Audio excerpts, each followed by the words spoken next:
Me? You first. Okay, I'm Yester. And I'm Jeff Curry. And you are 2/3 of... Izmatik. 2/5 of, sorry. The band Izmatik. Izmatik. Perfect. And Yeah. I would describe you as 2/5 of 1/2 of Tokyo's metal royalty. We've got the riff Oh my lord, goodness. the riff lord and the hardest working bassist on the scene, because the first time I met you, you were performing in not one, not two, but 3 bands. That's right. That is true. And That's what happens when people cancel at the last minute, and then they're like, "Hey, can you sit in?" And I'm like, absolute hero, absolute hero. And the lady's okay? Oh yeah, you can use that. Queen, lady, which one is Anna, the vocalist and the bassist of Izmatik. So the first thing I would like to ask you is, how the devil are you? Oh, that's a very good question. How the devil are we? Hot? yes, very hot. Looking forward to the gig. Yeah. Yeah, like super looking forward to the gig. It's a hopeful time. It's a hopeful time. And yesterday was the release of our single Dauntless, which Yes. actually sounds freaking amazing, and I'm getting a lot of direct messages just congratulating us, and they love it. So I'm so thrilled. Like, just what a great song, Mr. Jeff Curry. Yeah, and I love it. I love singing it, and it's the most difficult song to sing, but I love it. You say that about every song. No, but that is, it's like a full body workout. So when I'm hitting the higher ones at the end, it's like, ugh. Yeah. Well, there was a couple of details that I wanted to talk about, especially with the song, but I want to just, I know time-wise, I just want to go briefly right back to the beginning, because I think your EP came out in 2020. Right during Yep. COVID. That's Volvane? right. Yes, that was exactly my Yeah. question. Like, how on earth did you guys get together, especially during COVID? But like, seriously, That was his genius idea. Yeah. how did you meet? Did you know each other before joining the band, or Actually, getting the band together? this is a really interesting question. So I think it was maybe 2019 or 2018 or something like that. Probably 18. 18, I had like a one-off gig at Star Lounge, and I had been asked by some classic rock band, can you be our singer? And it was like a one-off gig, and it was not going to be anything more than that. And I just thought, I've got nothing else to do, and this is going to be fun. Yeah. And so I went to do it, and then backstage there was this guy standing there going, "Were you just at the Conveni buying some alcohol?" I'm like, that sounds like me. And he's like, guilty. Yeah, And I was probably doing the same thing. Right. That's where I was And he's like, "I thought you were the singer of these guys," because he knew the guys I was playing in the band with. Yeah. And then that's how we met. And then after that, we exchanged information, and he said he had a progressive band, and he started sending me some stuff. And I remember just thinking, holy, this stuff is so good. Like, I was listening to Dream Theater at the time a lot, and Opeth. And I remember stopping, I was walking down the street, and I thought, I need to hear more of this guy's stuff. So then I messaged him, and I'm like, "Are you looking for a singer?" And he's like, "Actually." Yeah. Well, and that gig, my friends were in the rhythm section, and they just invited me to go see them perform. I had no idea I didn't even know there was a vocalist, I had no idea what was going on. But I was like, wow, this is cool. And I thought, like, my first impression of Anna was like... Okay, cool. If you want to go there, that's cool. No. You're in such close proximity, but you seem to, like, the fact that you got together and you seemed to hit it off straight away. It was like... Yeah, it was a very, like, straight away thing. Right. Because it's like, I dug the singing and the presence on stage, and then also the hang too, so like those are like the 3 main things, so so I was like, wow, yeah, that's cool. And what was really impressive was like, there's lots of great female vocalists, like in terms of kind of classically trained, or like the bands like Nightwish and these kind of very classical type of singing, like operatic kind of singing female vocals, and that was definitely not Anna's style. Right. You know, man, and I was just like, oh, that's cool. This is interesting. Kind of has a very gnarly and artistic kind of voice, which is what you want. Well, that's what I want, and I thought it would be really cool to like bring her into my music because, I after hearing her, I could hear that voice on top of my music, and then I was like, wow, okay, let's try this, you know. And when I heard his stuff, it was like, oh my God, this is just everything that I would want to be part of.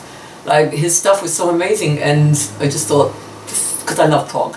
So I'm like a huge prog head. So, you know, my favorite bands are like Rush and Dream Theater and Opeth and stuff. So like, just hearing his stuff, which is prog, and it's like, oh my God, this is insane. And I wonder if like he's looking for a singer, which he was, and then turned up at the band, and apparently you told the guys you finally found the singer and she's yeah. awesome. And Daisuke was like, she? Yeah, she. Yeah, it was kind of that. You're supposed to be looking for like a hard metal singer, like it's supposed to be a guy, and you're like, nah. Yeah. I gotta keep it different, you know. Yeah. Gotta keep it weird. I guess the next part of that was if the band, in terms of the music side of it, already pre-existed, and then you came on as a vocalist singer. How was the kind of, because Alberto's from Spain. Yeah. I was going to say South American Spain. Yeah, and Japanese guitarist, American bassist, and such, and then another Australian vocalist. So there's a lot going on there musically. Yeah. Yeah. Well, I had most of the stuff written. You know, like I basically had an album's worth of material written when Anna came on board. And so yeah, I just basically I just sent her a bunch of songs and lyrics, you know, and the melodies were pretty much already written. On some stuff, she wrote some of this, like the melodic lines and stuff, and the concepts as well, like for background vocals and stuff like that. But yeah, I just pretty much plugged her in to my music. Except, I remember the one question. I remember listening to the music going, this is all in the wrong key for me. Oh, yeah. And I wrote to him and I'm like, do you transpose? And I got one word back, no. Yeah. God! Okay. And then I messaged him and I'm like, I'm going to have to do it fourths or fifths or thirds. Yeah. And I said, change whatever you have to. So but we're not gonna change the keys of the song. Yeah, so that was pretty funny. I remember just going, oh my God, what am I going to do with this now? Yeah. Because the octaves were not going to happen. It was like, I really have to change it to fifths or fourths. Like, I'm going to have to do this. And he's like, cool with it. And then I remember messaging saying, can I scream? And he's like, of course. Yeah. Yeah, so. Well, I guess that was the next part of my question. Is like the one thing I'm really impressed about your vocals is the diversity. Like there's, the name escapes me. I'll put that in the edit. But there's one song in particular I was listening to that had three very distinct vocal styles. Like it was almost like a croon, and then it amazes me. So talking about the new single Dauntless, you say it's the most difficult song you sing, but you say that to all of them. Yeah. That, it's really important to recognise vocals as an instrument in the same way that bass, guitar, drums are. So, what was your approach to that in terms of what style goes where, and also, like you said, about balancing your ability with also your ambition as well? Right. Well, when Jeff gives me a song, it's basically I can do mostly whatever I want, and he's rarely ever had to pull me and say, I don't know if I like what you're doing here. Basically, I have free reign. So then I decide where I'm going to scream, the high screams or the death metal stuff, and where I'm going to sing cleanly. And I grew up, my influences were like, Robert Plant. You saw me doing Led Zeppelin. So Robert Plant has been a huge influence, and Ian Gillan from Deep Purple taught me how to scream, the high screams. And then I think it wasn't until we did Chaos Cocoon that I figured I needed to do the more lower death growls. And I remember actually going to teach the kids and walking across the Tamagawa River on a bridge and just looking behind me and in front of me going, this is a good place to practice. You know, and so just, and I would actually be doing it like across the bridge going, I really need to like nail this for Chaos Cocoon, and I use it in Dauntless. But I grew up just listening to like classic rock and prog, and just people like Robert Plant and Ian Gillan and Ronnie James Dio, and just being mesmerized with what they could do with their voice, and that was always my inspiration. So I learned to do the like power rock. So that's very much there from the classic rock stuff, and Ian Gillan, like from the screaming, I definitely got that from Ian Gillan. The higher screams they're effortless. They're just, I will go there to save my voice. People after will be like, how do you sing, how do you talk, how do you function? That's a break. How do you have, like screaming, but that is engaging false chords. So I will engage my false chords, and often I will scream to protect my actual vocal cords. And the death metal, again, that's engaging, the lower death metal is engaging false chord work. My heroes were always those kind of like singers, like the hardcore, just powerful rock singers that just were so enticing. Ronnie James Dio, oh my God, it'd be like, and we were talking about Deep Purple, and I remember listening to Child in Time thinking, I wish I could sing this song, I wish I could sing this song, I wish I could sing this song, and then one day I could sing that song, and it was like that day going, it was just, I never gave up. I think that is, and probably the point of the single. I was going to say, ironically, that is probably the point of the single. I used to be a rock keyboard player in Australia, and the guys used to try and get me to sing, and I'd be like, oh, just you sing. I'm the keyboardist. I think that was go away for the lip reading community. Leave me alone. But just, I never gave up. I love music so much, and I love those singers so much that I used to just sing along to them at home, and just, I absolutely never gave up. I think that's the point. Like, no matter what people were telling me what I couldn't and shouldn't do, I never gave in, I never gave up. And even now, learning the lower death metal, that's kind of recent. I thought, oh, I need to add this. And that's kind of recent. So I thought, oh, I can do this.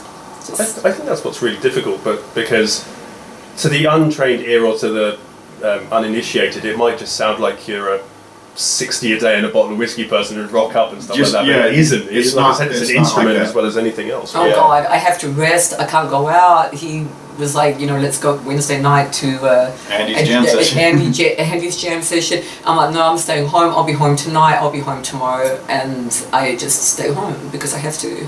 So singing is more important, and hitting it properly is more important than going out and potentially wrecking my voice. I was going to say, it's definitely a balance, right? Like, I would prefer to stay home and be with Netflix and my cat and be boring, and everyone thinks it's like this, just crazy cat lady. I'm the crazy cat lady. But I mean, you have to, because it's, anything can happen to your voice. No, you definitely have to prioritise. Yes, and that's my priorities, obviously singing with Jeff and Izmatik, so yeah, that's my huge priority. So I make it a priority and do whatever I need to do to keep that in check. Mm-hmm. Yeah, and I guess the apex of that is your gig coming up at the weekend.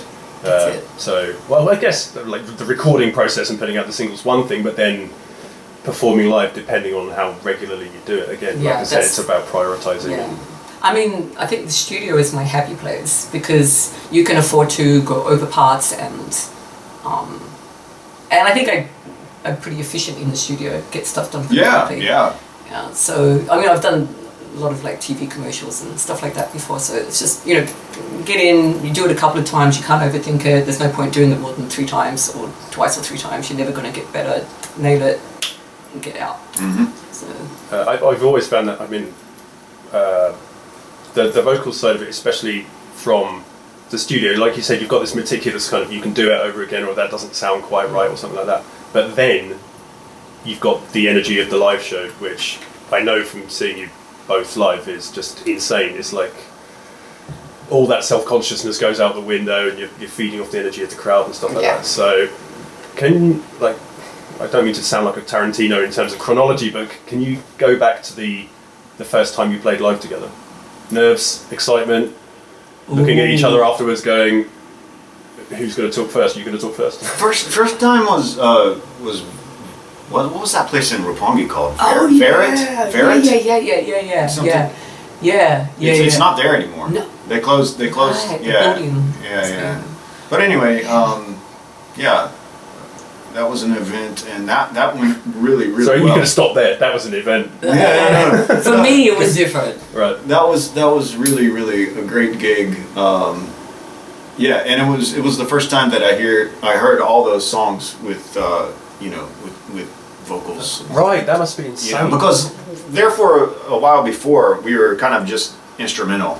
Right. Before Anna joined, and yeah, that was a really powerful thing to hear those songs with vocals. For me, it was nerve-wracking with all the lyrics. I had like literally a whole ton of lyrics, and I don't have the best memory. Oh yeah, and not so much time to prepare either. And not much time to prepare, Yeah. a whole ton of lyrics, and also the timing.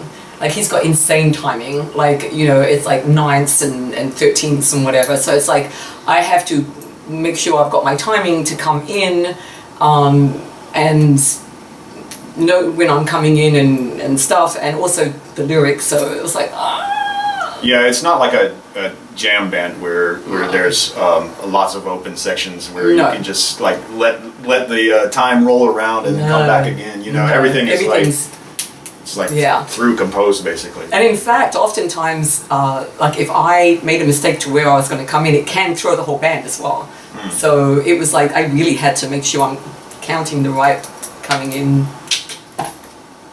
Yeah, these days you don't really stress about it that much. I don't stress about it as much. I used to stress about making one tiny mistake, and now I'm thinking, oh, you know what, whatever. Like, one mistake, two mistakes, we all make mistakes. I've seen Iron Maiden live, and they made a lot of mistakes. I'm thinking if it's good enough for them, like, I'm human, I'm going to make mistakes, we're all going to make mistakes. It's okay to make a mistake.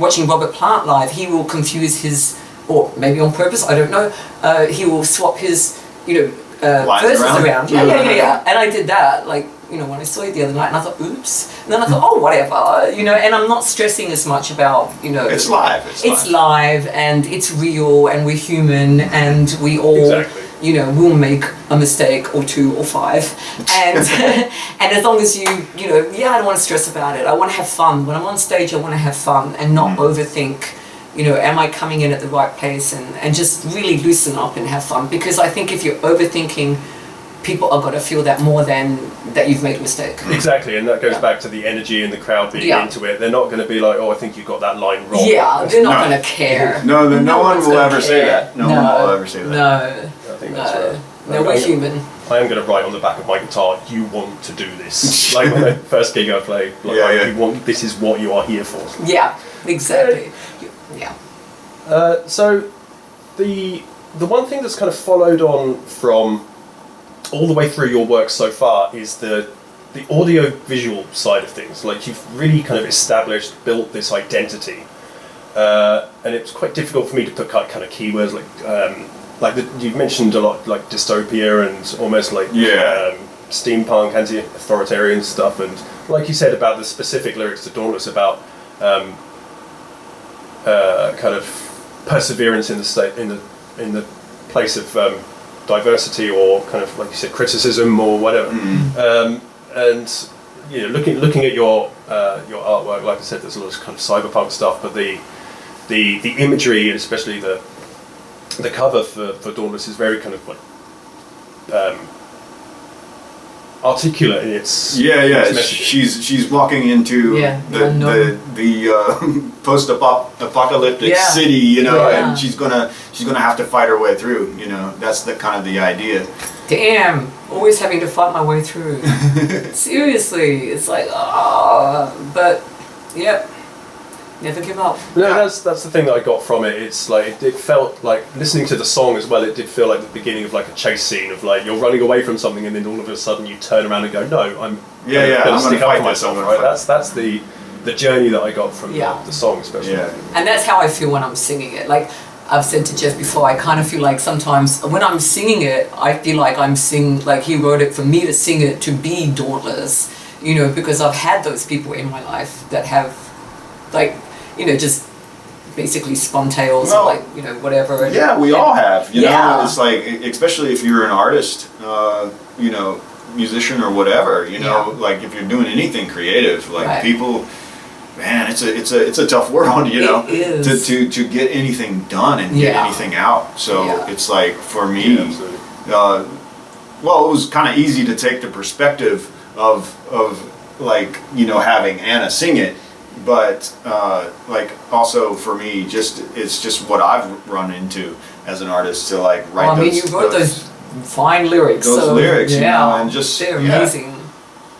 Because I'm at the point, you know, where you know, I've been doing this a long time, and you know, the apathy of others can kind of kill your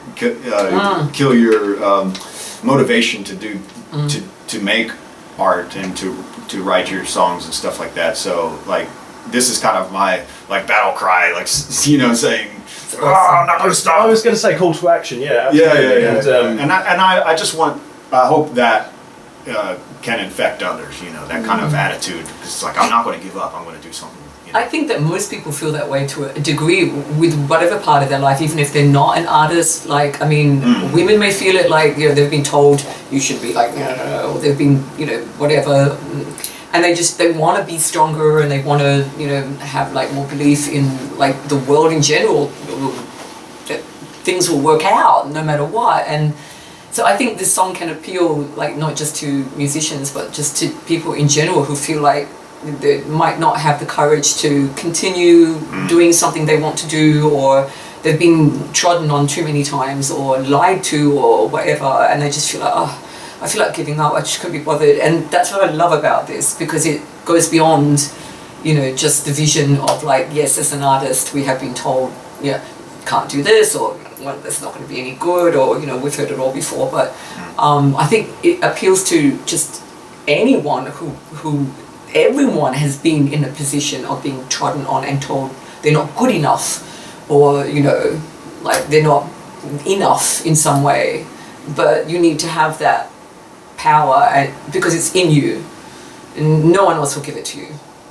You have to be dauntless. I think that's the point. Like, if you wrote the music and the lyrics, did you feel some kind of relief of responsibility when Anna, right at the beginning, took over the singing duties, or did you ever feel like you wanted to be a bassist and singer, or, you know, like, it's really easy for a single, like a solo creator especially, to be really protective of what they do, and then put it out into the world and then just either hide or kind of like go off. Yeah. No, I never really felt that way. I think that because, like, I come from a jazz background, you know, like since I was 16, I've always been playing jazz, and like the number one thing that I've been told was, you know, you got to do things your own way, you know, like, That's a good lesson. you know, you've got to create an identity in your sound. It doesn't matter if you're a singer or a pianist or a bassist or whatever. You know, you got to create a unique sound. So when I write these lyrics, and I do write melodies, like I want the melody to go this way, but when I give it to Anna, I'm like, please take it somewhere for me, because like you're the one singing it, you know what I mean? Like, and I don't really like try to like control it too much. Which is what I love, because I think because that's no fun. It's no fun. That wouldn't be no fun for you. No, exactly. And then Right. I would feel confined all the time, and then the song would not have its own life, and every member of the band will breathe life into your music. Yeah. Like, I mean, Jeff can have written it, or stuff that we have even done together, but like, we might have an idea, Jeff has his idea, but everyone really has to take it on and breathe the life into the song. And as the singer and the vocalist, that is, you know, definitely, I have to feel what I'm singing. And Jeff has never, like, said you can't do. There's only, like I said, there's only ever a couple of times that he's gone, can you redo that? let's go a different direction. Yeah, like, But I'm never like, no, no, I can't yeah, do that. Exactly, right. So he's always gone like, basically he's sent me stuff and then he's like, yeah, spit out your he used a certain word there, like spit out, do your thing. Like, I'm like, okay. So I have the freedom to basically choose how I'm going to sing it and where I'm going to, which part of, screams or clean or whatever I'm going to do. So, and then I'm feeling it, because then I'm feeling like I'm singing these lyrics for a reason. Right. Yeah, it's coming from you. Yeah.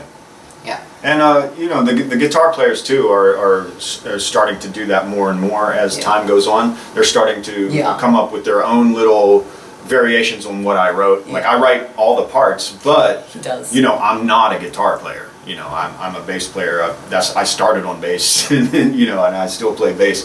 But I do own a guitar, And he can play. I can kind of play. Annoying. But I just I'm like, I just tell everybody in the band, make it guitaristic, make it make it like, don't play what I programmed on drums, because it's like Mike does his thing now, right? Mike does his thing like crazy. He's like composing his parts like crazy. And anyway, yeah, everybody has their own stamp on the thing. I guess there's a kind of gestation period in your head to recording it by yourself and then throwing it to the rest of the band members, and then, like you said, over time you kind of develop your collective identity, but you also develop a kind of individual identity, what you want to put into it, and that's where the different backgrounds, the different genres of music you're into kind of really will hopefully develop and grow as time goes on, and that's really interesting and and exciting. It's a natural thing that's just kind of like seems to be happening all on its own, which is cool. Actually, exactly. It was like really feels very, I don't know, serendipitous or like fate, or it just feels very natural. Like working with Jeff, it's like from the second I heard his stuff, I thought, and now the newer stuff is more like, I guess you're thinking more about my key. So I don't I'm thinking a little bit more about her range these days so than I did in the like, past. I don't have to change as much. So it's like I can basically like Dauntless, like it's all in that same key, but I chose to do the death metal parts or whatever. But I didn't have to like change it to a fourth or a third or the fifth or something. So Well, I kind of know where you sit in the it's like staff, but where I sit. Yeah, but like so it is. Yeah, it's coming along, and it's very organic kind of way, and I'm loving the journey, and I'm loving that. Yeah, everyone's got they're feeling more comfortable. I mean, he can be quite intimidating in the sense that, he's gone here are the parts, and so the guys are all like reading. So he writes everything. It's like on the score, like so he's got a score for everything, right? Sure. So for each guitar and whatever. So they're reading guitar parts that Jeff has written. So it must be, I guess initially as the other musicians, a little intimidating, going, well, he wants it like this, so I'm going to have to like, And now everyone's feeling a bit freer, I guess. I always just tell everybody, it's like it seems like a daunting task. He's cringing. Place that sound in post. Yeah.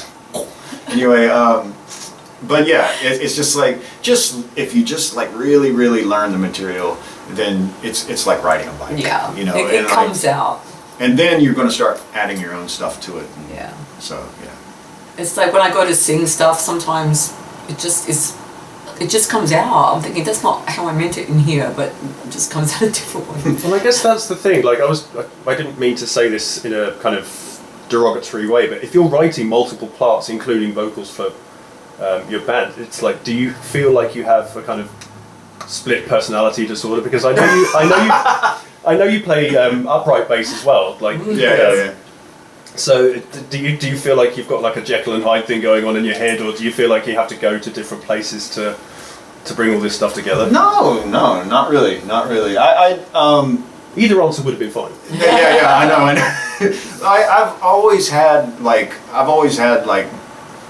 both worlds going on, you know, ever since I was a teenager. You know, I was really into the jazz thing, but like I never gave up on the rock or the prog rock thing. I was still always listening to prog, like, you know, well, since I was 13 basically, you know, and I never stopped. So, and I've always been in some form of rock band, no matter where I was and at any age. So, you know, it's kind of just part of who I am. It's not really like, oh, I got to go over here and do this jazz thing, or I got to go over and do this rock thing. It's not really a separate world for me.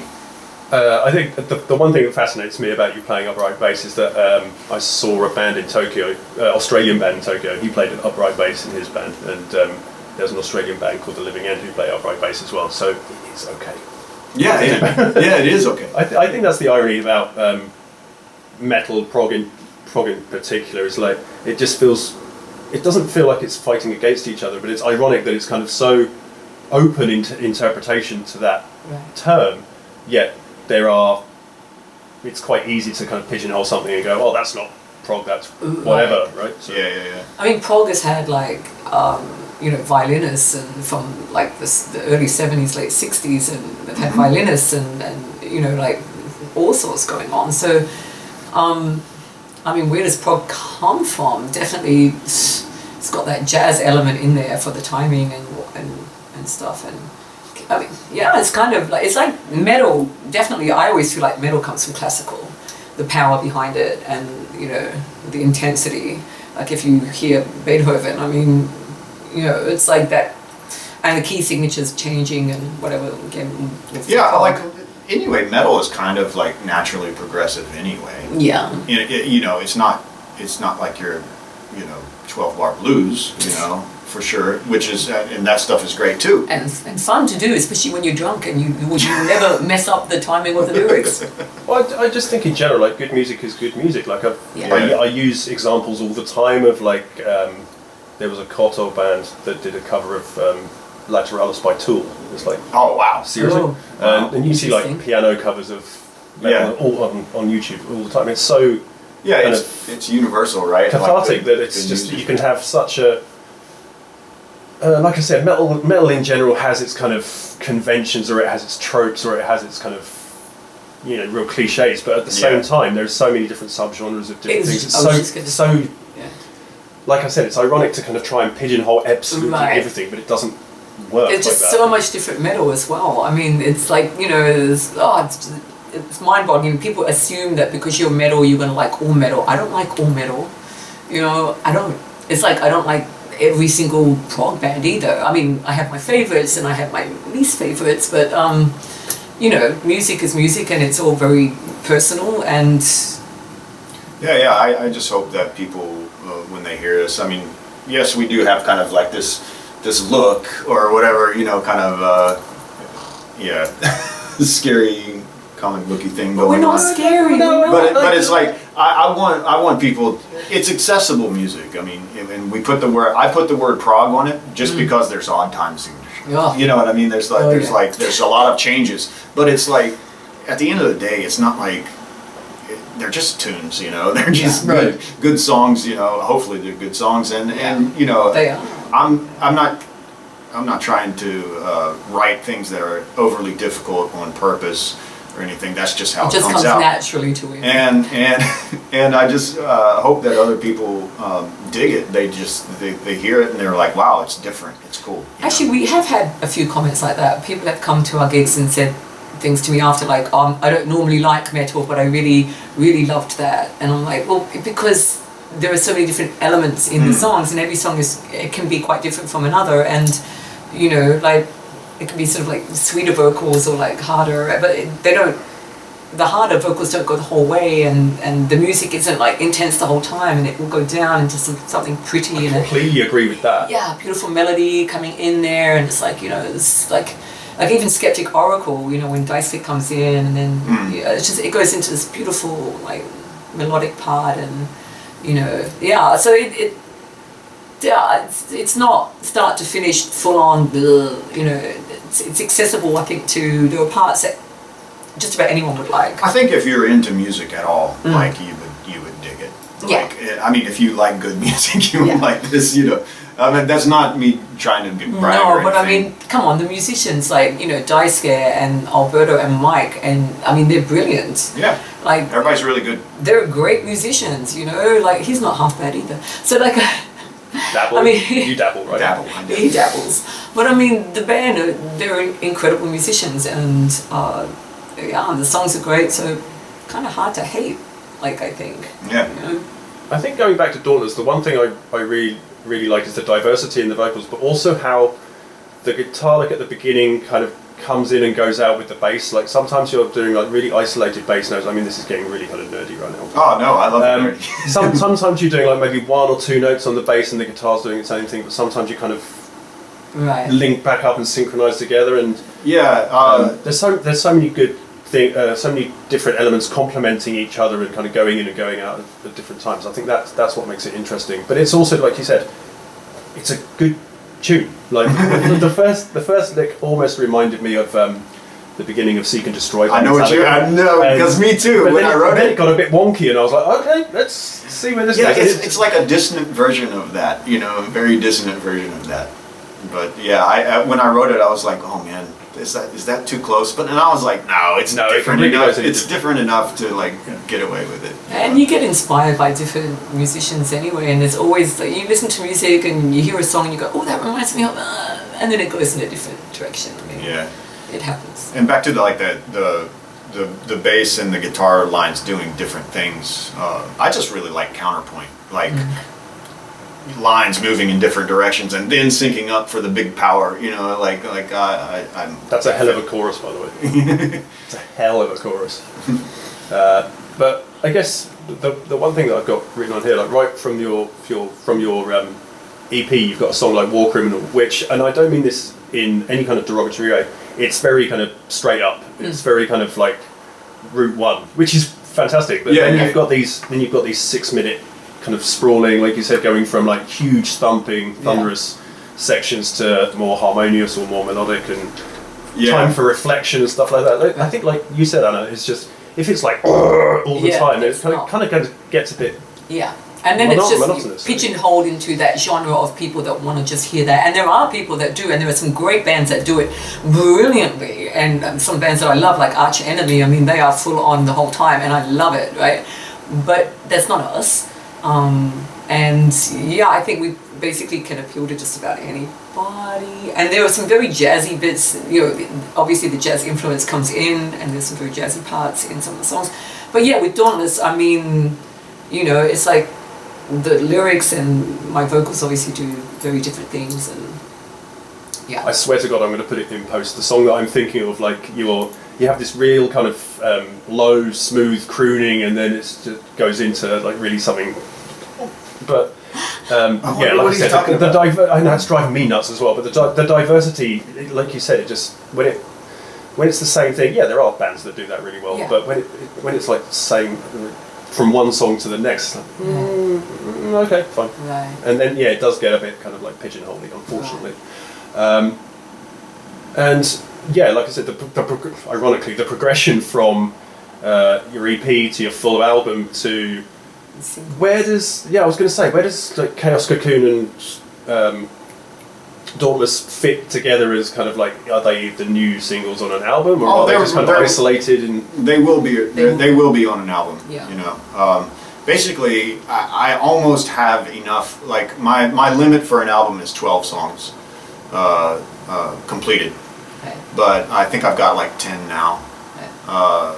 Some of them are old songs that we haven't even performed yet, Right. and some of them we have and Right. haven't recorded yet. Right. And a new one that we wrote together. yeah. And another one that we wrote together, there's one part I got to clean up and fix up, and that might be there too. So that's another thing.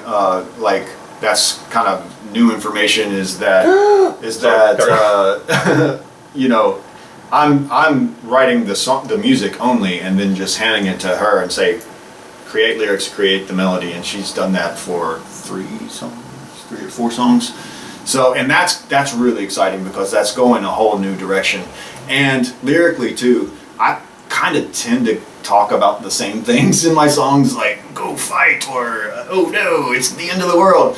You know, and whereas Anna has a different look on some things. So that's cool that we're writing some stuff together, and it's going different directions, which is really exciting. Yeah.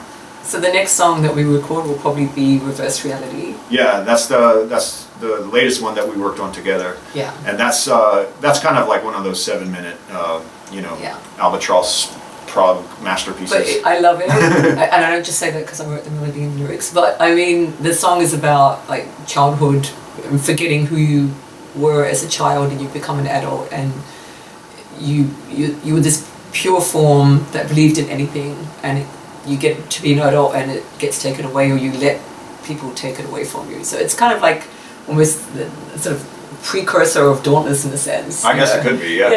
Yeah. And so that process is fascinating to me. It's like I said, from the outside, it's just like these are songs on an album, but the preparation or the conscious planning of all these things of like from even within a song, like I said, the lyrics and stuff like that, but even where to put them on an album, because who listens to albums anymore? Let's be honest. Yeah, but we're not going to stop making albums. I'm not saying that we're not at going all to in the stop slightest, making but albums. But I know what you mean. Yeah. Especially during COVID, when you first started doing this, it's like the consumption of media in general, not just music, has completely changed because of streaming and technology and stuff like that. So some, now vinyl seeing a massive resurgence because of that exact thing, right? Yep. And one of our gigs, somebody was selling cassette tapes. Yeah, I love that. Me too. It was There's a whole thing about cassette tapes these days. It's so cool. I mean, I don't know why. Come back too. I don't know why, because they were a pain in the butt when they stretched out, and then you had to tape them and put your pencil in and rewind. It was like, oh. Sorry, that's why I'm not on camera, because that kind of movement is to demonstrate the pencil being rewound. The pencil in the pencil in the, for those of you too young to know, that was a pencil in the cassette tape, and not mean to. For those of you too young, a pencil was a writing implement that they used to use. It used to be to dial phones. Yeah, right. And then it was like to 12 cassette tapes, and you know what? When I write, I actually write on paper with a pencil. There's just nothing else that beats that. It's just and then you can. I'm a big fan of pen and paper. Yeah, and then I can swap words around and stuff like that. So it's like. It's always cool to like see songwriters like notebooks and stuff. Yeah. Like I love seeing pictures. You don't want to see mine at all. Turds onward. Yeah. Doo-doo mark. I guess one of the questions I wanted to ask you, like outside of music, because obviously music is a massive part of your life, but are there any other kind of popular culture influences, like aside from like music and personal experience? Like obviously you all kind of met and came together in Japan, so is there any kind of experiences within Japan, or like I said, popular culture influences, movies or drinking? Yeah. Konbini drinking? None that you want to share? No, movies. I'm a huge like sci-fi horror fan. Me too, sci-fi all the way. I love, and you could probably tell. Yeah, I got a very kind of Matrixy vibe from Yeah. So Matrixy. We got Aliens is my all-time favorite movie. There might be a little bit not in that particular picture. Yeah. I guess there's a bit of horror like in there. Event Horizon. That's exactly the one. Okay, that scared the bejesus out of me the first Me time. too. Oh my god, I watched that it when I stuck was with way me. too young. Wowza. Absolutely vile. That was so scary. I'm a big fan of like 70s and 80s sci-fi art, like art books. My oldest sister was really into comic books and graphic novels and stuff like that, and so I consumed a lot of that stuff when I was just getting into music. So yeah, it I guess it kind of translates into this kind of vibe here, So yeah, huge 80s sci-fi art fan. It's kind of nerdy stuff, but I like it. Star Trek, Star Wars. Yeah, I'm a Trekkie. Starship Troopers. Did you ever watch that? Yeah, but I love that. What a film with a grimace on my face. Yeah. It's certainly an eye-opening one. Live long and prosper. Peace and long life. I think the thing is with metal and prog, and like you said about sci-fi, like I said, there's so many different types of it. Yet people can be very. I don't want to use the word people because I don't like people, but sorry. It's okay. You know, people can be very George Carlin.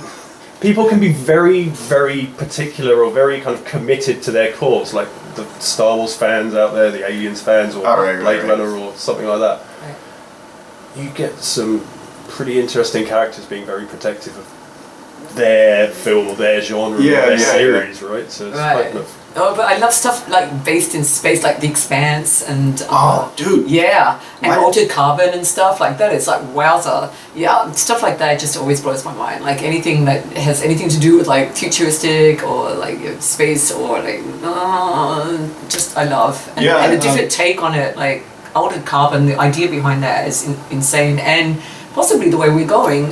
Just, I mean, sci-fi before has now become fact for a lot of stuff, like the Jetsons. I don't know, I'm going way back, but like, you know, like they had the flip phones and they had, you know, stuff like that, right? So, you know, a lot of stuff that we used to watch as sci-fi is now reality, and so I don't know, is it really fiction? It's just a future, it's like a projected future, and I always find it fascinating. Yeah, I think the closer science fiction gets to reality, that's the what's realistically can happen. Like, we have a space station now. Yeah. You know, and we are going to get off this planet eventually. Excuse me. Yeah. But that's the one. I'll edit this out in post. But the one reason why I love Interstellar is the fact that it's got such a human, family-oriented story. That's a good. But the level of sci-fi and the level of just kind of scope in that film just. Yeah. If I watched it on that TV actually for the first time, from Netflix, and I sat there, was like, just absolutely open-mouthed. But if I'd have seen it in the because I think a couple of years ago when COVID happened, just before Tenet came out, I think they released all of Christopher Nolan's films in IMAX again. And if I'd have been to see Interstellar in IMAX, I would just sat there for about half an hour afterwards, crying my eyes out. I was like, I want to go home. Yeah, I can't see another human being right now. And then there's stuff like mess. Avatar, and then you don't want to see another human being. It's like, I mean, I love trees, so I don't know what to tell you. I love trees. So that trees and sci-fi. That movie really was pretty spot on. And, you know, like humanity, and that's where sci-fi actually doesn't. It kind of like hits the nail on the head with a lot of stuff. I mean, most of this is going to end up happening. Yeah, like the opening song for our gig on August 25th is called "Crawling Oblivion," and that's all about like manifest destiny in space. Right. Yeah. You know, and we haven't recorded that song as a band yet, but we will. I think that's we're going to do that the next round in October. I'm recording bass and drums for our new song "Reverse Reality" and starting bass and drums for "Crawling Oblivion," and then we'll do guitars and then vocalists after that. Yeah. So it sounds like you guys have got a Trello board or something like that, like a proper event, like a schedule thing. I've got. I guess you have to, right? Yeah, I've got like a folder on my computer, and it's all color coded. I have this crazy system. It's like red means it's complete, it's done, it's ready to record. I love this. Red and blue means it's almost done, or like I can't remember the system right now, but it's like every color means something. Yeah, you can. You know, it's just like oh, this one needs lyrics. Yeah, this one needs 10 to 3. Sorry. Yeah. So like it just the color beside the song means it needs something, you know, where it's done. I love that you've got that process. I do not have that process. Sounds like you've got a Filofax. You know what Filofax is? You're a Filofax. What? No, just Filofax. No. Let's look at anyway. Anyway. So we're all learning. It's all a joke. Yeah. We covered how you guys got together. Like I said, you have to be like ludicrously efficient to manage 5 people in the same room at the same time. And I mean, he is. It's a work in progress, man. You know, I just try and get my part down and be as prepared as I can when I go into the studio, and whether it's rehearsal or obviously recording. But I just want to be. I hate not being prepared. That's what about me. I just need to think about me, but he's got to think about so many more moving parts, and I'm just thinking about me. So I don't want him to worry about me, and when he's got so much, you know, more going on to think about, like booking gigs, and that's all Jeff. And organising other bands to do it. That's all him. So Sure. all I need to do is just worry about me, and try not to worry too much about me. But you know, That's being part of an efficient team, whether it's work, sport, music. You know, you kind of have to have this sense of mutual responsibility, and also faith in other people. Yeah, everybody's really responsible, Yeah. and you know, everybody takes care of their own business, Yeah. which makes my job easier. So yeah. All right, guys, I think we can wrap it up there. Like I said, one more time, gig. August 25th. Kokubunji at Morgana. Morgana. I love that, Morgana. It's a cool name, right? It'd be, you know, That from sounds like a King lounge bar, Arthur. right? Oh, okay. It's like, you know, Merlin. She Yeah, was yeah. like, so Morgana.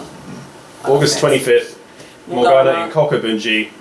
6 o'clock. 6 o'clock. Massive. It's gonna be Yeah, and we absolute- finish early, so there'll be lots of time to catch trains home. For people who are worried about their last trains, we do finish by, I think, 9. 9. So you'll have lots of time to get back into Tokyo or wherever you live. So do not worry about that. Or hang out with us. Or hang out with us a little bit, and you know. Sorry, off camera. That would be absolutely incredible. And Botolph Dissidents we will be playing first. Yeah, yeah. And they're pretty cool. They're awesome, in fact. And then us, Izmatik. Yep. And he's like the second hardest working musician in Tokyo. He's amazing, man. He really is. Absolute. We love Andy. Absolute beast. Right. Thank you, Jeff. Thank you, Anna. Thank you so much. Thank you. And that was that. See you on Sunday. Bye.